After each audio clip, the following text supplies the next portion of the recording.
Hello everyone, welcome to my channel let's study myself Niharika. पिछली video में हमने discuss किया था डिमांड के बारे में, उसकी डेफिनेशन के बारे में। आज के हम सेशन में हम डिस्कस करेंगे डिमांड के बारे में, लॉ ऑफ डिमांड के बारे में विद ग्राफिकल रिप्रेजेंटेशन। उससे पहले मेरे चैनल को प्लीज़ लाइक शेयर सब्सक्राइब करिए। तो चलिए स्टार्ट करते हैं डिमांड, वो भी विद ग्राफ के साथ। हमने पिछली वीडियो में जो डिमांड की डेफिनेशन डिस्कस की थी, जिन्होंने नहीं देखी वो जाके प्लीज़ प्रीवियस वीडियो देखिए, जिससे आप इजीली रिलेट कर पाएंगे इस चीज़ को।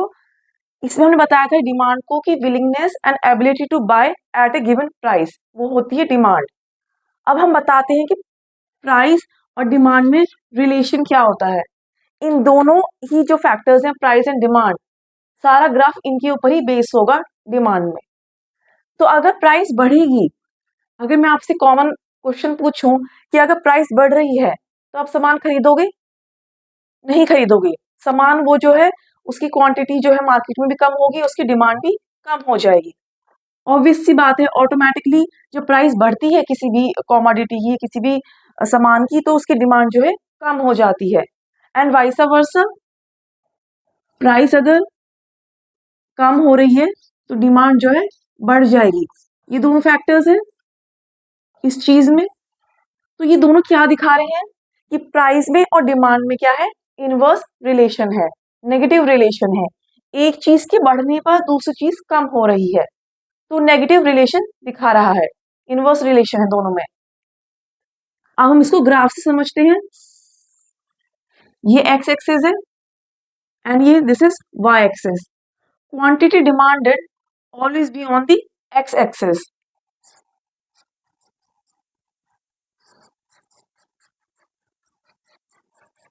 I'm writing short QD, that is quantity demanded.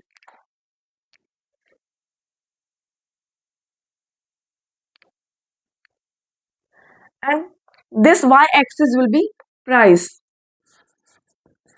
And I have told you over here, मैंने आपको बताया है कि प्राइस में और डिमांड में क्या है, इनवर्स रिलेशन है।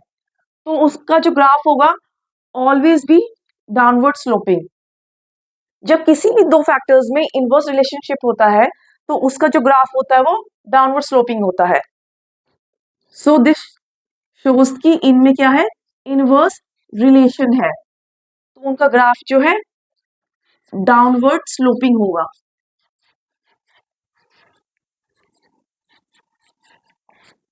डिमांड का जो है हमेशा ग्राफ।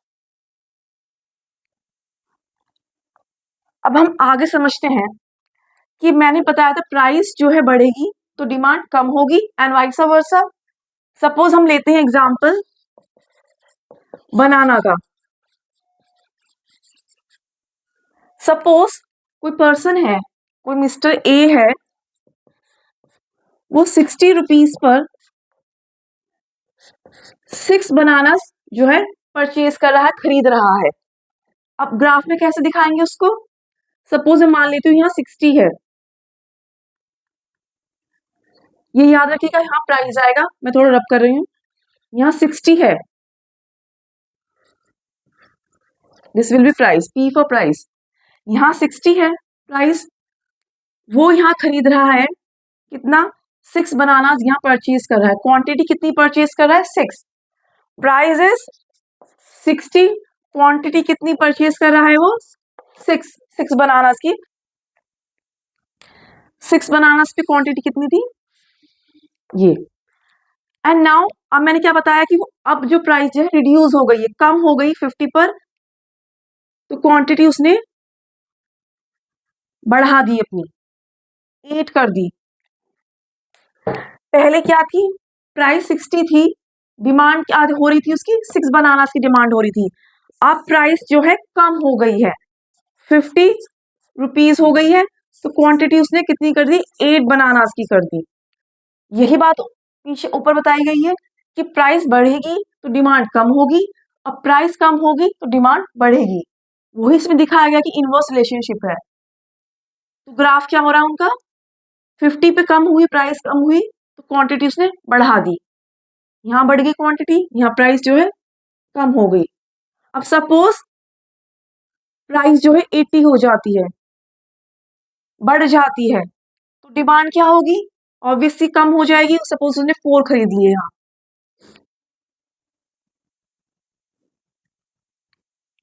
ग्राफ आपको समझ में आ गया इन दोनों का रिलेशन।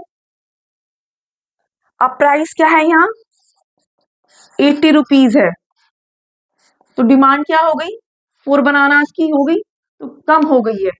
तो ग्राफ से आपको समझ में आ गया है, पहले वो 60 पर 6 बनानास दे रहा था, फिर प्राइस क्या है, कम हो गई, 50 रुपीज हो गई, तो उसने अपनी क्वांटिटी बढ़ा दी, 8 बनानास कर दी, मतलब डिमांड बढ़ गई। अब आगे टाइम पर प्राइस जो है बढ़ गया है, 80 रुपीज हो गया है, तो उसने 8 से लाकर अपनी क्वांटिटी 4 बनानास पे कर दी है, मतलब कम क्वांटिटी, अपनी कम डिमांड जो है कम कर दी है, मार्केट में डिमांड कम हो गई है प्राइस के बढ़ने से। तो this graph shows the inverse relationship between the price and the demand. This is the graphical representation. ठीक है, आई होप आपको ग्राफिकल रिप्रेजेंटेशन समझ में आई होगी प्राइस और डिमांड के जो रिलेशन के बारे में। अब हमारा जो नेक्स्ट टॉपिक है वो है लॉ ऑफ डिमांड।